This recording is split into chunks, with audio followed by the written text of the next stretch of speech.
वापस खींचो भाई।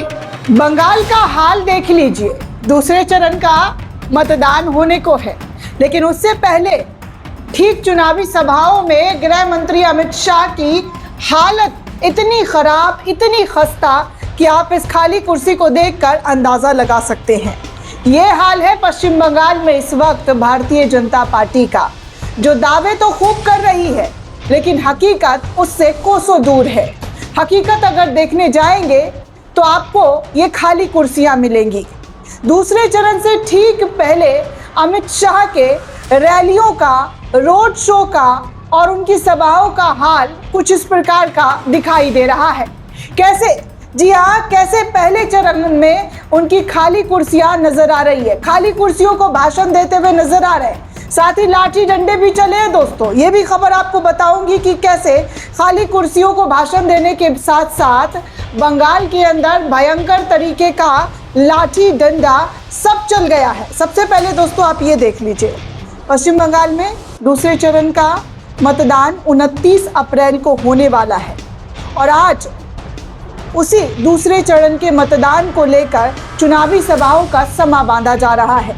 बीजेपी के लोग लगातार पूरी ताकत झोंककर इस लड़ाई को जीतना चाहते हैं, इस जंग को, इस चुनाव को जीतना चाहते हैं। जंग ही है दोस्तों एक तरीके से, क्योंकि अगर आप देखें तो ममता बनर्जी और बीजेपी की भिड़ंत आमने सामने है। ममता बनर्जी ने तो कसम खा ली है कि अगर वो जीत जाती है तो दिल्ली की सत्ता उखाड़ कर फेंकेंगी। उन्हें दिल्ली की कुर्सी से कोई मोह माया नहीं है, बल्कि बीजेपी को सत्ता से उखाड़ फेंकने का उनका संकल्प है, उनका जुनून है, उनका पूरा जो कहते हैं ना निष्ठा के साथ वो काम करेंगे दिल्ली को हिलाने का। इस तरीके की बातें जो है ममता बनर्जी के जरिए कही गई है। लेकिन उसके बाद आप देखिए अमित शाह की रैलियों का क्या हाल है। गृह मंत्री हैं, देश के गृह मंत्री, जिसे गोदी मीडिया ने चाणक्य की उपलब्धि दे रखी है, चाणक्य चाणक्य कहकर उन्हें पुकारती है, लेकिन उसी चाणक्य का चाणक्य नीति पश्चिम बंगाल में चल नहीं पा रहा है। इतनी ताकत, इतना पैसा, इतनी पावर झोंकने के बावजूद जब कुर्सियां खाली दिखे और दूसरी पार्टी का बोलबाला दिखे तो आप समझ सकते हैं कि इस पार्टी का बंगाल के अंदर क्या अस्तित्व है।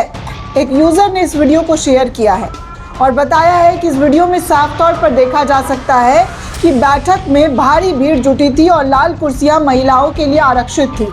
टीएमसी के गुंडों के विपरीत यहाँ मौजूद लोगों ने महिलाओं की गरिमा बनाए रखी और बैरिकेड्स पार नहीं कर पाए। इस तरीके से बीजेपी के लोगों के जरिए ये वीडियो शेयर की गई।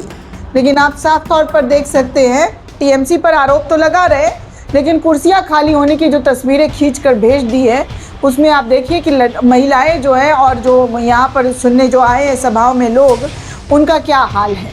वो कितनी खाली कुर्सियाँ देखकर यहाँ पर, जी हाँ, खाली कुर्सियाँ देखकर यहाँ पर गृह मंत्री अमित शाह जो है भाषण पर भाषण, भाषण पर भाषण, भाषण पर भाषण देते हुए नजर आ रहे हैं। यही नहीं दोस्तों, इतने भाषण के बीच वो कैसे तमतमा गए हैं, कितनी उनकी गुस्साहट वाली तस्वीरें हैं, वो भी आप सुन सकते हैं। हालांकि ये न्यूज़ 24 की वीडियो है तो ये वीडियो हम आपको दिखा नहीं सकते, लेकिन आपको ज़रूर बताएंगे कि भरे भाषण में अमित शाह का पारा हाई हो गया। एक तो इतनी तपती गर्मी, बंगाल में भी गर्मी बहुत ज़्यादा है और इसी गर्मी को महसूस करते हुए शायद गृह मंत्री ने आपा खो दिया है।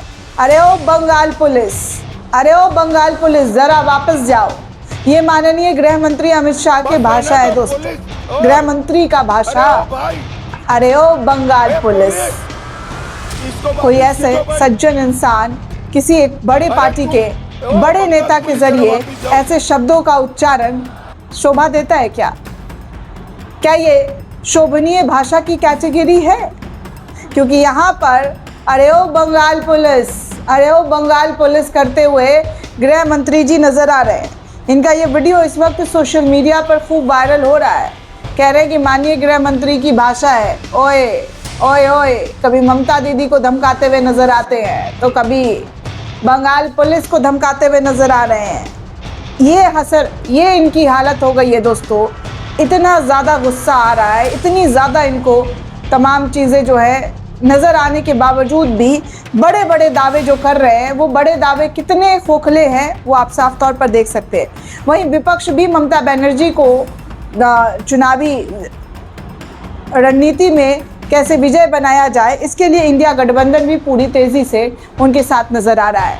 परसों ही तेजस्वी यादव पहुंचे थे ममता बनर्जी के लिए बंगाल में वोट मांगने के लिए, और अब बंगाल विधानसभा चुनाव में दमदम, जी हाँ, दमदम के प्रत्याशी के लिए तृणमूल कांग्रेस की चंद्रिमा भट्टाचार्य के लिए जो है हेमंत सोरेन के जरिए वोट करने की बात की जा रही है, अपील करने की बात की जा रही है। मंच से उनके लिए कैंपेनिंग किया जा रहा है। इस वीडियो में देख सकते हैं आप साफ तौर पर हेमंत सोरेन भी अब मैदान में उतर चुके हैं। लगातार ममता बनर्जी के लिए, चाहे वो केजरीवाल हो, एम.के. स्टालिन हो या फिर तेजस्वी यादव हो और अब हेमंत सोरेन हो, वो सब कुछ यहाँ पर नजर आ रहे हैं, जो साफ तौर पर देखने को मिल रहा है कि ममता बनर्जी के साथ इंडिया गठबंधन जो है पूरी ताकत के साथ चुनावी मैदान में उतर चुका है। वहीं दूसरी तरफ दोस्तों आपको बता दूं कि जगदल पुलिस स्टेशन पर तृणमूल कांग्रेस और बीजेपी के उम्मीदवारों के बीच जमकर झड़प हुई है। चौंका देने वाली वीडियो यहाँ पर देखने सुनने को मिल रही है। मारपीट, ईंट पत्थर सब चले हैं। सीआरपीएफ का एक जवान जो है गोली लगने से घायल तक हो गया है। ये है पश्चिम बंगाल का कानून व्यवस्था। पश्चिम बंगाल में चुनाव आयोग जो जिम्मेदारी लेकर बैठा हुआ है, उनकी पोल पट्टी कैसे खुल रही है, इस साफ वीडियो में देख सकते हैं। इस वीडियो को एक यूज़र जो बीजेपी के ही समर्थित है, उन्होंने शेयर किया है और बंगाल की कानून व्यवस्था पर साफ तौर पर सवाल उठा रहे हैं कि ये हाल है बंगाल में। चुनाव आयोग ने जो दावे किए थे, जो दम भरा था, वो यहाँ पर साफ तौर पर नज़र आ रहा है कि परगना में ऐसी जगह जहाँ पर साफ तौर पे जो है टीएमसी और बीजेपी के कार्यकर्ता आपस में भिड़ रहे हैं, मारपीट करते हुए नज़र आ रहे हैं। बाकी ममता बनर्जी का ये वाला भी बयान आप सुन सकते हैं। ममता बनर्जी भी किसी भी कीमत पर बीजेपी को मात देने से पीछे नहीं हट रही है। ममता बनर्जी कह रही है कि बीजेपी को उड़ीसा से भवानीपुर में बांटने के लिए कुछ 100 करोड़ रुपए मिले। बंगाल से ने दूसरे चरण के मतदान से पहले ममता बनर्जी जो है बीजेपी पर सनसनीखेज आरोप लगा रही हैं और कह रही हैं कि ये बीजेपी वाले करोड़ों रुपए जो है उड़ीसा से लाकर बंगाल में खर्च करते हुए नजर आ रहे हैं। बाकी आप ममता बनर्जी का प्यार, स्नेह आप साफ तौर पर देख सकते हैं कि ममता बनर्जी ने बंगाल के लोगों के दिलों में कितना घर किया हुआ है और कितना स्नेह और मान सम्मान ममता दीदी के लिए वहाँ के लोगों के मन में है। ये इतनी बुजुर्ग महिला है दोस्तों, 90 साल की, और ममता बनर्जी जब रोड शो करने निकली तो उनको कैसे आशीर्वाद, कैसे चूमते हुए नजर आ रही हैं। ये साफ तौर पर एक नेता के लिए बहुत बड़ी उपलब्धि होती है, और वो भी वो नेता जो अपना पेंशन कभी भी अपने यूज़ में नहीं लाती हैं। ममता बनर्जी मात्र देश की एक ऐसी मुख्यमंत्री हैं दोस्तों जो अपना पेंशन अपने यूज़ में, अपने इस्तेमाल में नहीं लाती हैं। यहाँ तक कि बहुत सादगी के साथ एक हवाई चप्पल में आप उनके लिबास को, उनके कपड़ों को देखेंगे तो बहुत सादगी भरी ज़िंदगी वो जीते हुए नज़र आती हैं।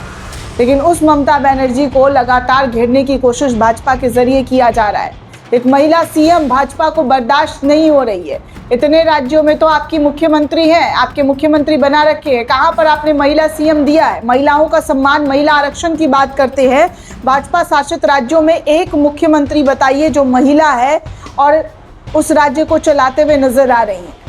लेकिन यहाँ पश्चिम बंगाल में दीदी ने जो प्यार, जो मान, जो सम्मान कमाया है, उसको बीजेपी वाले कैसे लगातार तोड़ने की कोशिश कर रहे हैं, जो कि दीदी के समर्थकों के जरिए टूटता हुआ नजर नहीं आ रहा है।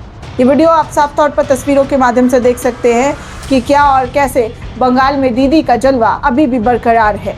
दोस्तों, ये पूरी रिपोर्ट आपको कैसी लगी हमें कमेंट करके ज़रूर बताइएगा। साथ ही साथ चैनल को ज़्यादा से ज़्यादा लाइक, शेयर और सब्सक्राइब करना बिल्कुल भी ना भूलें। शुक्रिया दोस्तों।